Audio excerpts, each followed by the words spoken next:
Мы находимся в городе Новороссийске. Я вам хочу показать вариант однокомнатной квартиры, которая находится в доме бизнес-класса и всего в 400 метрах от моря. Пойдемте посмотрим. В отличие от других квартир в этом жилом комплексе, здесь уже выполнена разводка по электрике и полностью подготовлена квартира для ремонта, выполнена предчистовая отделка.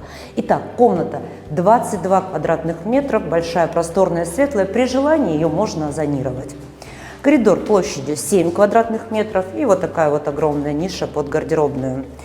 4,6 квадратов у нас санузел и кухня 11 квадратных метров с выходом на лоджию. Если вам понравился данный вариант, пишите мне, внизу оставлю свой телефон.